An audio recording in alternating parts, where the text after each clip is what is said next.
I'm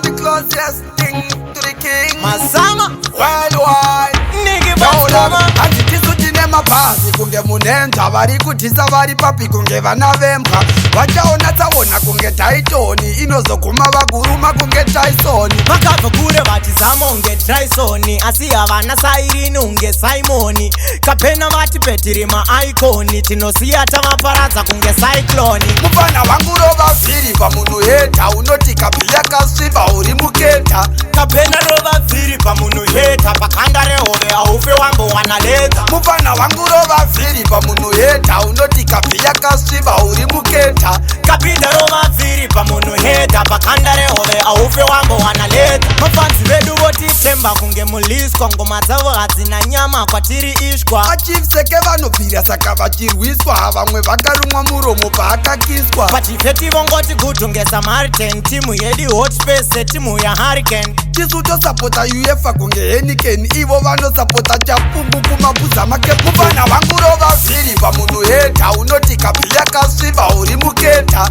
kapena rova vhiri pamunhu heta pakanda rehove haufe wambowana ledza mufana wangu rova vhiri pamunhu heta unoti kabhi yakasviba uri muketa kapinda rova vhiri pamunhu heta pakanda rehove haufe wambowana ledza handitisu tine mabhazi kunge munenza vari kudhisa vari papi kunge vana vembwa vachaona taona kunge taitoni inozoguma vaguruma kunge taisoni vakabva kure vatizama unge Trisoni asi havana sairini unge Simoni kapena vati petiri maaikoni tinosiya tavaparadza kunge cycloni mufana wangu rova vhiri pamunhu heta unoti kabhi yakasviba uri muketa kapena rova vhiri pamunhu heta pakanda rehove haufe wambowana ledza mufana wangu rova vhiri pamunhu heta unoti kabhi yakasviba uri muketa kapinda rova vhiri pamunhu heta pakanda rehove haufe wambowana ledza mufana wangu rova vhiri pamunhu heta unoti kabhi yakasviba uri muketa I'm the closest thing to the king.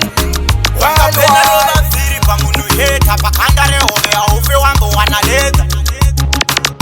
Mazama Nigga Bazama